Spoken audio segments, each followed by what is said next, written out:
what I want you guys to do is understand how these situations come about, how your emotions are getting triggered. Now,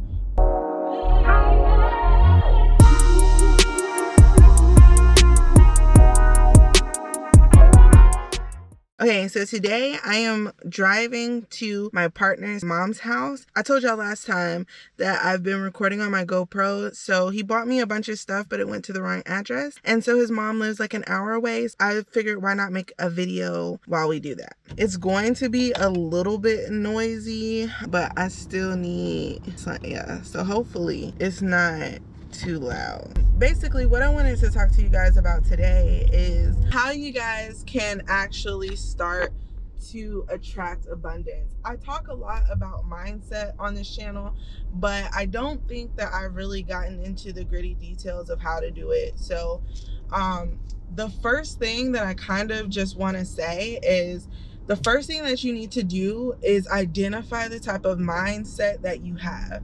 So a good way to do that, basically, if you're not in a place of an abundant mindset, then you're either in the middle or you're in a place of lack. You really only have that kind of 3-section gray area, right? You have the black, the white, and the gray, right?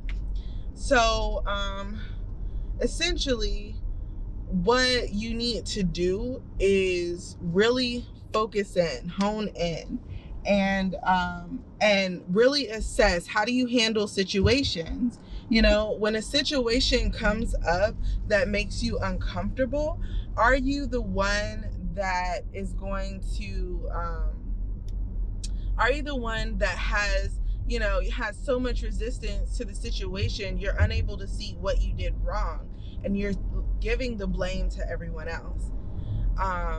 And then when there is a solution that comes up, are you unwilling to apologize? There may be some people who are more self-centered, so everything revolves around them and they're never at fault. There are people where they're always at fault and it's never no one else's fault. There are other times when you're able to deal with situations, but then when it comes to people making you feel shameful, people making you feel like you have to do something for them, and you fall into this people-pleasing mentality. All of these things come from a place of lack, somewhere within your psyche, somewhere within the trauma of your childhood. So once you identify where your lack mentality lies, and sometimes they can be a lot of different ones that combine together to create something else. So that is essentially how you're going to identify your mindset. And it's really going to take some observing. I would suggest that you if you're going to put it into action now, for my people who learn by doing, start today and just take note of, how, when you get angry, what was it that set you off? What was it that triggered you, that made you upset? And what about the person, the people, the place, the situation, the thing that upset you? And then how long did it take for you to come back to your center? And how long did it take you to come back to your place? Y'all, oh my God, God is working on me. I'm sorry, y'all. Woo! I just seen my dream color car and the Range Rover in front of me. Y'all know the divine has been talking to me. He's just like, keep doing it and I'm gonna take care of you. And it's like, he want me to see that I could do this shit. Sorry, y'all. So once you identify that mindset, and once you figure out, okay, well, this is the place where I feel like I'm lacking. This is the place where I feel like I'm unworthy. This is the place where I feel like I'm not enough. This is the place where I feel like I need to grow, and I need to get out of ABCD thing. So now that we're out of this kind of range, the next thing I want you to do is to monitor your emotional state. Monitor the way that you allow your emotions to dictate what you are doing, how you are doing it and why you are doing it. So this is, I feel like a good example of this is like, okay, so this morning, right, I woke up feeling really melancholy. I wasn't sad. Well, I didn't feel the feeling sad. I didn't feel the feeling angry or happy or contentment.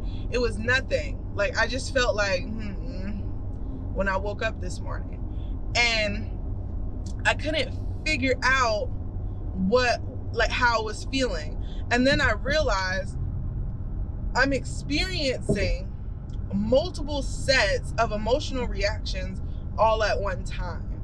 So on one hand, I'm very happy because yesterday I was able to get a lot of things done. I was able to vlog. I was able to, even though I wasn't able to finish that vlog, if you've seen it, and then I was able to record some videos.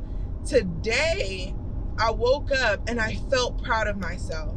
But I also had a conversation with my partner. I also realized some things about a friend of mine who now it feels like maybe she's not really my friend, you know, analyzing the type of actions that she's been taking. And so all of these things have kind of just like, you know, come on to me, and trying to divide my emotions so that I don't project my feelings onto other people in the wrong context, because that is something that I used to do, and I put a lot of effort into not doing it, right? So now that I give you all this context, right, I woke up feeling melancholy, and I had to figure out how I was feeling. So the first thing that I realized was, okay, I'm definitely, all of these situations have different emotions, have different reactions that I experienced yesterday that took a lot of my creative energy, and I was unable to continue working on said thing, right? I was unable to continue working on it because my mind wasn't there, my emotions weren't there, and my heart was in pain, so I wasn't able to channel the divine in a way where I just felt confident enough to get on camera and talk to you guys and be vulnerable and give you messages, right? And so I had to figure out what were those things. Now that I figured out what those things were, I was able to pick it apart. Okay, it was this situation and this emotion landed to this. You know, I was hurt and angry, and then I was feeling betrayed, so I just felt even more hurt. And then on the other hand, I felt really happy, and I felt really built up, and I felt really uplifted because I have been doing the things I said I was going to do, that I have been basically battling procrastination for almost a year now, and I'm finally getting into a flow to making stuff happen. So what I want you guys to do is understand how these situations come about, how your emotions are getting triggered. Now, I had these doubts that maybe I am, you know, maybe I'm in the wrong. Maybe me standing up for myself wasn't worth the confrontation that was coming about, and I had to recorrect myself. No,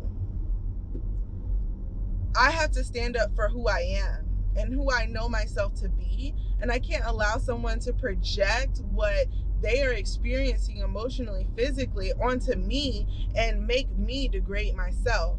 I can't apologize for standing up for myself, because what does that do for the inner me, right? For the inner me, that tells her that when she stands up for herself, it doesn't matter, because at the end of the day, she has to let down that guard and allow people to hurt her when she should be standing up for herself and going after the things that she finds to be healthy and a high vibration for herself. What's up, y'all? So this is like days later. Future me here with Essie. So I have my GoPro on this stick. I got like all the equipment from the house, and I'm so sorry I wasn't able to finish the message, but I feel like I got cut off because it was just really going in. What I basically was trying to tell y'all is, if you start first by acknowledging what the thing is, and then figuring out like how you can find that root of it. And every time that you find a root and you throw it out, another one will appear. And so don't get frustrated with yourself. Be compassionate and just keep walking with yourself with light, because you deserve it. I'm sure there were like maybe 2 other points, but I cannot remember them at this time. I'll try to do a better next time, and maybe we'll hit on it again, but I'm still gonna post it. I know that we talk a lot about how to make change, and really it just comes down to, once you figured out the mental, the actual like structure of the thing, then you can take away that structure, and then you can start putting actions behind the habits that you need to make and the things that you need to do in order to really see and believe that you can create change for yourself. So that's really about it, guys. I really appreciate you guys. Hopefully you received something from this message. I'm so sorry. Thank you so much for watching Live Like Low. And we see you thriving, and we see you prospering, and we say bye. Bye.